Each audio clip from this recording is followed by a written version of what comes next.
Assalamualaikum warahmatullahi wabarakatuh. Halo teman-teman.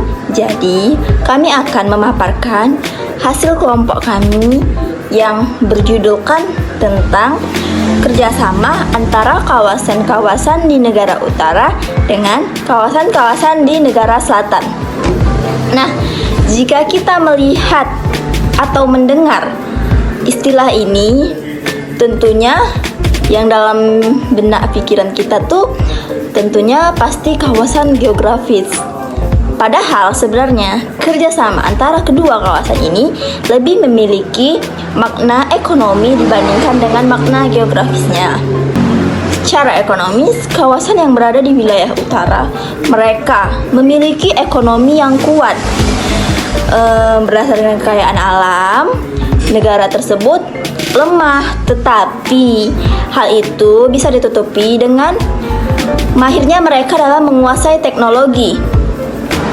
Jadi maksudnya mereka ini sangat unggul dalam bidang penguasaan teknologi, tetapi kurang dalam sumber daya alamnya. Nah, maksudnya itu dalam kedua kawasan tersebut terdapat yang namanya pengelompokan beberapa negara. Adapun kelompok utara merupakan kelompok negara industri maju serta yang memiliki teknologi canggih. Negara-negara yang termasuk ke dalam kawasan itu adalah negara-negara maju yang secara geografis terletak di Eropa Barat, Amerika, dan Kanada. Sedangkan pada kelompok selatan merupakan kelompok negara-negara yang sedang berkembang atau bisa dibilang negara miskin.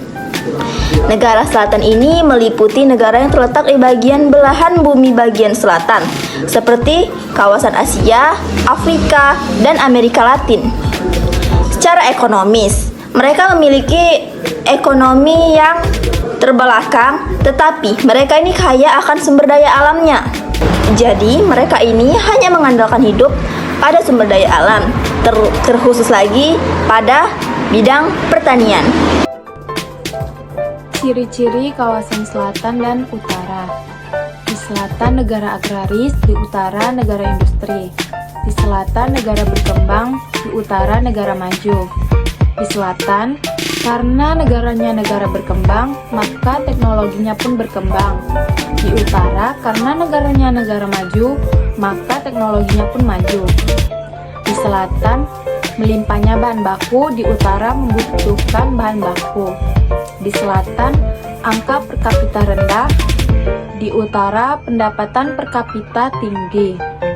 Di selatan, angka pertumbuhan penduduk tinggi, di utara angka pertumbuhan penduduk rendah. Di selatan, jumlah pengangguran tinggi, di utara jumlah pengangguran rendah. Di sini saya akan menjelaskan tentang kerjasama di kawasan utara selatan. Negara-negara di kawasan utara merupakan anggota G7 yang meliputi Amerika Serikat, Inggris, Kanada, Prancis, Italia, dan Jerman. Dan satu negara Asia yang termasuk adalah Jepang. Di kawasan selatan, sebagaimana disebutkan di atas, negara berkembang seperti Indonesia, Filipina, dan Vietnam merupakan anggota G77. Nah, kerjasama di kawasan utara selatan merupakan kerjasama antara negara berkembang dan negara maju. Hubungan kerjasama tersebut diawali dengan pertemuan negara penghasil dan negara konsumen. Kapan pertemuan diadakan? Pertemuan pertama kali diadakan pada tanggal 7 April 1975, sebuah konferensi diadakan di Paris, Prancis. Pertemuan yang diprakarsai oleh Amerika Serikat dan Prancis ini dijadikan dengan konferensi kerjasama ekonomi internasional yang diadakan pada tanggal 16 sampai 18 Desember 1975 di kota yang sama. Nah, di sini ada 3 poin tujuan kerjasama. Yang pertama, menghormati hubungan negara-negara industri atau kawasan utara dengan negara berkembang atau kawasan selatan. Yang kedua, mengikut sertakan negara-negara berkembang dalam perundingan perekonomian dunia. Yang ketiga, membagi keuntungan secara adil dari diadakannya perdagangan internasional. Kemudian itu, pada tahun 1949, jumlah negara yang berkembang semakin lebih banyak lagi, hingga mencapai 150 negara pada tahun itu. Melihat hal itu pun, PBB berbentuk secara United Nations Conference on Trade and Development. Dan pada organisasi ini tersebut dibentuk untuk dijalinkan kerjasama dalam kebijakan perekonomian atau perdagangan agar negara-negara di dunia mendapatkan keuntungan semua pihak. Tahukah kamu pada tanggal 22 sampai 23 Oktober 1981 terjadi pertemuan KTT di antara dua kawasan, yaitu kawasan utara dan kawasan selatan. Pertemuan ini berlangsung di Cancun, Meksiko. Pertemuan ini terdiri dari 22 negara dari 5 benua. Pertemuan ini juga bertujuan untuk mengubah syarat-syarat perdagangan dan industri antar kedua kawasan tersebut. Pertemuan ini ditujukan juga untuk keuntungan kedua belah pihak. Namun faktanya, antar kedua pihak tersebut, pihak utara lah yang lebih menguntungkan daripada pihak selatan. Mengapa? Karena pihak utara terus-terusan memanfaatkan SDA dan SDM dari kawasan selatan. Akhirnya pertemuan itu berjalan tidak baik dan berdampak negatif kepada masing-masing kawasan. Peran Indonesia dalam kerjasama kawasan utara dan selatan.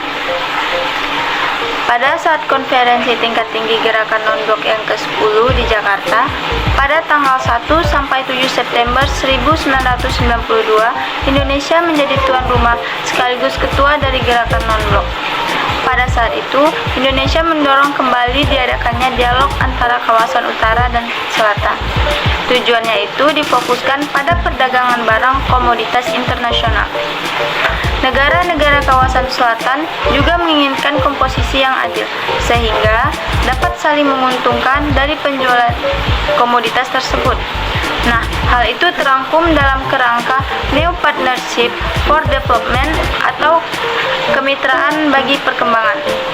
Sehingga perlu juga diadakannya dialog antara selatan dengan selatan.